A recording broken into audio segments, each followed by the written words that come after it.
নমস্কার বন্ধুরা। তো যে বাংলাদেশের জনগণ ইরানের জন্য বুক চাপড়ে মরছে, সেই ইরান একটা মুসলিম দেশ হয়েও বাংলাদেশের জাহাজকে ঢুকতে পর্যন্ত দিচ্ছে না এই স্ট্রেট অফ হরমুজ দিয়ে।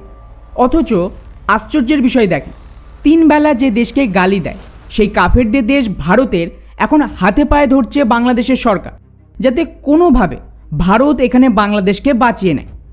কেননা ইতিমধ্যেই গতকালের ভিডিওতে আপনাদের সাফ জানিয়েছিলাম কিভাবে ভারত এখন ইরান আর ইসরায়েলের সাথে গেম খেলছে, যাতে দুদিক থেকেই আমাদের ফায়দা পাওয়া যায়। যার দরুন একদিকে ভারত ইরান থেকেও তেল কিনছে আমেরিকাকে পাত্তা না দিয়ে, আবার ওদিকে রাশিয়ার থেকেও তেল কিনছে। ফলে সব মিলিয়ে ভারত বিশ্বের একমাত্র দেশ যারা এই কনফ্লিক্টেও ফায়দা লুটছে। আর বন্ধুরা, ভারত এখানে কতটা ফায়দা লুটেছে তার আইডিয়া তো আপনারা এর থেকেই পেয়ে যাবেন, যে চায়না থেকে শুরু করে গোটা বিশ্বের প্রতিটা তেল আমদানিকারক দেশে যখন তেলের দাম নাগাল ছোঁয়া, তখনও ভারতের জনগণ সেম দামে তেল কিনছে যা আগে কনফ্লিক্টের আগে কিনতো। আর এখানে আমাদের পরম মিত্র প্রতিবেশী বাংলাদেশ ফেসে গেছে। কারণ কিছুদিন আগে পর্যন্ত বাংলাদেশের সরকার পাকিস্তানের দালালি করলেও এখন পাকিস্তান নিজেরাই না খেয়ে মরছে, তো ওরা বাংলাদেশকে কী দেবে? যার দরুন এখন বাংলাদেশ ভারত থেকে হাজার হাজার টন তেল পাওয়ার ধান্দায় দিল্লিতে ধর্ণা দিয়ে বসে রয়েছে। কিন্তু এখন প্রশ্ন হলো যে ভারত কি এবারে বাংলাদেশকে বাঁচাতে তেল দেবে, নাকি পুরনো বদলা নিতে ওদের ঢোল বাজিয়ে ছাড়বে? আর সবচেয়ে বড় কথা, ইরান যারা একটা মুসলিম দেশ, সেই ইরান ভারতকে স্পেশাল ছাড় দিচ্ছে, তেল দিতেও রাজি, এমনকি আমাদের জাহাজ ছেড়ে দিচ্ছে। তাহলে তারা বাংলাদেশের জাহাজ কেন আটকে দিচ্ছে? সবটাই জানবো আজকের এই ভিডিওতে। তো বন্ধুরা, প্রথমে ইরানের কথা বললে, কিছুদিন আগেই ইরানের সরকার অফিশিয়ালি জানিয়ে দিয়েছিল আমরা কেবলমাত্র আমাদের মিত্র দেশগুলোর জন্য রাস্তা খুলে দেব, কিন্তু বাকি যারা ইসরায়েল, ইউরোপ বা আমেরিকাপন্থী তাদের কোনো রকম ছাড় দেওয়া হবে না। এখন ইন্টারেস্টিং ব্যাপার হলো, এখানে ইরান কেবলমাত্র ভারত, চায়না, রাশিয়া এবং ইরাকের মতন হাতে গোনা কয়েকটা দেশকেই নিজেদের মিত্র দেশ বলে ছাড় দিয়েছিল। কিন্তু টুইস্ট হলো, আমাদের এই প্রতিবেশী সুপার পাওয়ার বাংলাদেশকে এখানে লাথি মেরে তাড়ায়। এখন আপনারা বলবেন এটা কি করে হয়? বাংলাদেশ তো সেই দেশ যারা ইসরায়েলকে চরম ঘৃণা করে, ইরানের পক্ষে ওরা বুক চাপড়ে মরছে, তাহলে তাদের কি ইরান বন্ধু মানে না?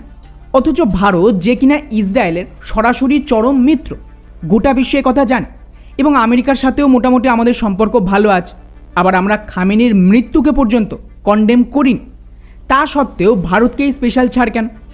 ওয়েল, এর জন্য আপনাদের অ্যাকচুয়াল খেলাটা বুঝতে হবে।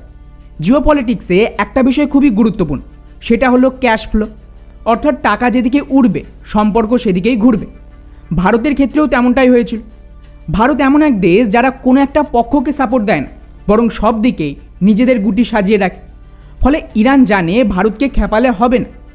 ভারত খুবই গুরুত্বপূর্ণ এখানে, সেক্ষেত্রে ইসরায়েলের সাথে সমঝোতা করাতেও ভবিষ্যতে ভারত সাহায্য করতে পারে বিনা দালালি করে, যেটা পাকিস্তান করছে। ওরা ইরানকে শান্তি আলোচনার প্রস্তাব দিয়ে নিজেদের সেনা সৌদিতে লড়াইয়ের জন্য পাঠিয়ে দিয়েছে এই ইরানের বিরুদ্ধে।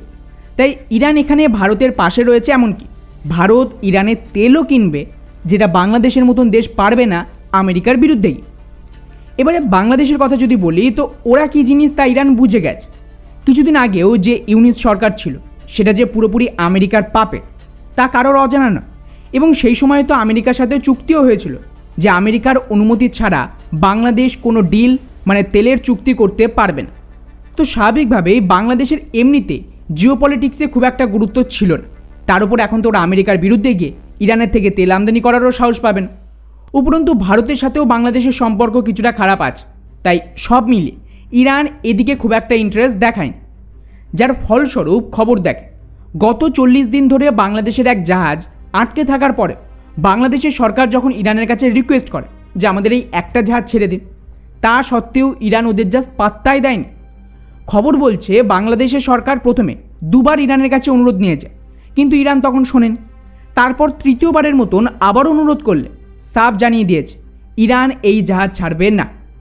ফলে বাংলাদেশ এই মুহূর্তে মারাত্মক বিপাকে ফেসে গেছে। দেশে তো জ্বালানি সংকট তুঙ্গে, সাধারণ মানুষের লম্বা লম্বা লাইন পাম্পের সামনে। ফলে সব মিলিয়ে যদি পরিস্থিতি এখানে বিগড়ে যায়, তাহলে কিন্তু এই বর্তমান সরকারের পরিণতিও খুব একটা ভালো হবে না।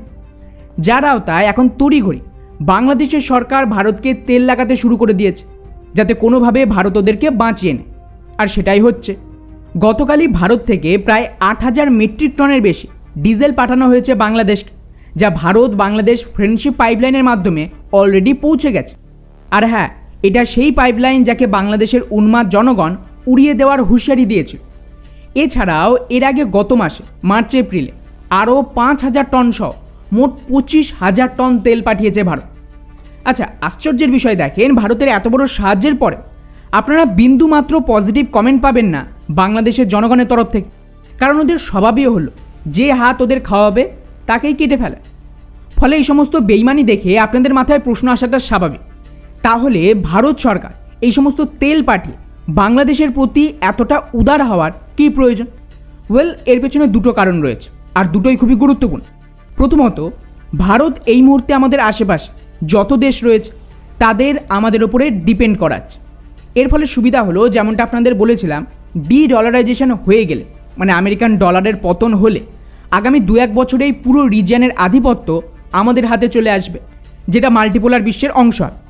ফলে এমন অবস্থায় ভারত যে স্ট্রাকচারটা তৈরি করছে তাতে এই রিজিয়নের দেশগুলো ভারতের কথা মানতে বাধ্য, নতুবা ওদের দেশের ইকোনমি ধ্বংস হয়ে যাবে, সাপ্লাই চেইন কোল্যাপস করবে। তাই আমাদের নিজেদের ফায়দার জন্য আপাতত এই দেশগুলোকে ভারতীয় সাহায্যের ওপরে নির্ভর করে রাখতে হবে। দ্বিতীয় ফায়দা হলো, বর্তমানে বাংলাদেশের সরকার ভারতের সমর্থনেই ক্ষমতায় এসেছে, যাতে আমাদের যে র্যাডিক্যালাইজেশনের অ্যাকশন শুরু হবে তা করানো যায়। তাই এই মুহূর্তে এই সরকারকেও ভারতের ওপরে ডিপেন্ড করে রাখতে হবে এবং এটা এনশিওর করতে হবে যে এই জাতীয় ক্রাইসিসের সুযোগ সরকারের বিরুদ্ধে যেন জনমত না চলে যায়। কারণ একটা স্টেবল সরকার চায় আগামী 5 বছরের জন্য। তো এই দুটো কারণেই মূলত ভারত বাংলাদেশকে মোটামুটি সব রকমভাবে আপাতত আগামী 5 বছর সাহায্য করবে এবং ওভারঅল আমাদের বাংলাদেশের প্রতিটা সেক্টরের জন্য ভারতীয় ডিপেন্ডেন্সি চায়, যাতে র্যাডিক্যালাইজেশনের দরুন কিছু কেয়স তো হবে, সেক্ষেত্রে কোনো পলিটিক্যাল পার্টি আমাদের বিরুদ্ধে যেতে পারবেন। এমনকি যদি কাল জামায়াতও ক্ষমতায় আসে, ওরাও এই সিস্টেমে জালে ফেসে যাবে। তা সে যতই ভারত বিরোধিতা করুক বাইরে থেকে, ক্ষমতায় এলেই ওদের রং পাল্টে ফেলবে। অর্থাৎ ভারতের জন্য চিন্তা থাকবে না যে ক্ষমতায় কে আছে, আওয়ামী লীগ আসুক, বিএনপি আসুক বা জামায়াত, শুধু মুখ পাল্টাবে কিন্তু কাজ একই থাকবে। যেখানে আগে কেবলমাত্র আওয়ামী লীগ থাকায় ওরা অতিরিক্ত ফায়দা লোটার চেষ্টা করেছে। আওয়ামী লীগ জানতো যে আমরা ছাড়া বাকি সকলেই ভারত বিরোধী, কিন্তু এখন সেই সমীকরণটাই পাল্টে দিয়েছে ভারত। এবং এর জন্য আমি তো বলবো পার্সোনালি মোহাম্মদ ইউনিসকে আমাদের ধন্যবাদ দেওয়া উচিত। তো এই ছিল আমাদের আজকের ভিডিও। এটাকে নিয়ে আপনাদের কি মতামত নিচে অবশ্যই কমেন্ট করে জানাবেন। জয় হিন্দ।